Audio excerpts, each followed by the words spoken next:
思ったことがありますか？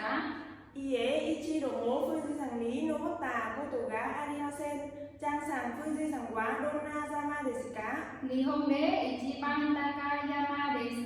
ジャンさんは富士山の高さを知っていますか？はい、知っています。富士山は3776メートルで、7月と8月だけに登ることができます。